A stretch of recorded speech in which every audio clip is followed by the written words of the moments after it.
All right, welcome back for another deep dive. You know, today we're doing something a little bit different. We're Oh, going to be focusing on a product oh, instead of just like a concept or an idea. interesting. And we're going to be taking a look at the pitch hopper. Pitch hopper. Yeah, you know that tool that roofers use? Oh, yeah, I've seen those around. Yeah, we found this page on their website called like How It Works or something like that. Yeah. And we were reading it Okay. and we were just like, wow, there's a lot more to this simple tool than meets the eye. I can imagine. Like, have you ever thought about like the physics involved Well, in, keeping a roofer safe on a slanted roof? not really. I guess I just kind of took it for granted. Yeah. So what is this pitch hopper thing? Well, based on the website, Yeah. it seems like it's basically just a wedge shape. Okay. And Okay. it's made out of this like proprietary foam Mm. for the base. And then the bottom is this soft foam. I see.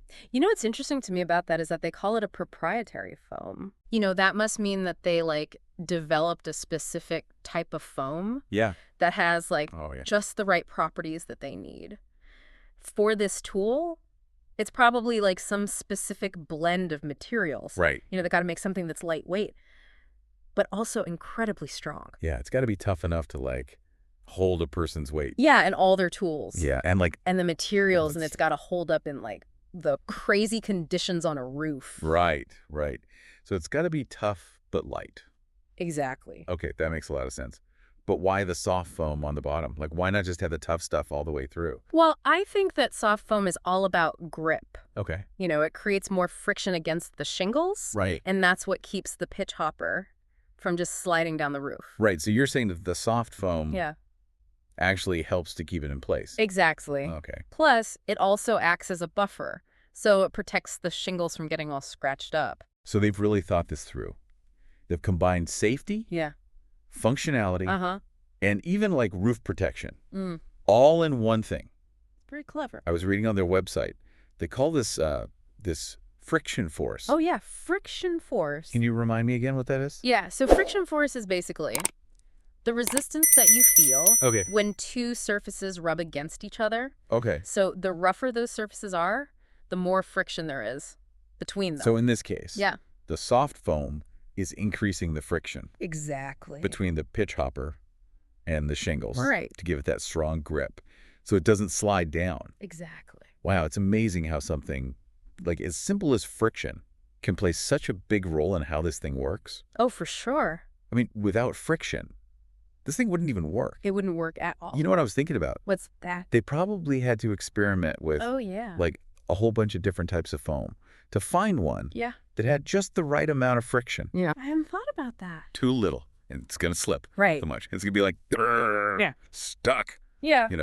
and hard to move around. Yeah, it's a delicate balance. So I was looking at their online shop, Mm-hmm. and I saw that they have these things called crew packs. Crew packs. Yeah, and they even have mega crew packs Oh, wow. of pitch hoppers. So it seems like a lot of roofers are using these things. Yeah, I mean, I guess it makes sense. If they're offering these larger bundles, that could mean that. There's a Yes. trend towards more collaborative work in roofing. Right. Imagine a whole crew using these things, Yeah. all working together. You know what else they have? Mm. A pitch hopper shirt. A pitch hopper shirt. Yeah. Do you think this is like the start of a pitch hopper community? That's an interesting thought. I mean, having shared tools Mm. and apparel, it often creates a sense of camaraderie. Right, like you're all part of the same team. Exactly. Yeah. So I wouldn't be surprised if the pitch hopper's starting to build that sense of community. So we've gone from physics to community building. Hmm. And it all started with a simple roofing tool. It's pretty amazing. It just goes to show you Yeah. that even the simplest, most everyday objects Hmm. can have these incredible stories behind them. That's a great point. It makes you wonder, what other tools around your house or in your workplace rely on these basic physics principles Mhm. to actually function? You might be surprised by how much ingenuity is hidden in plain sight.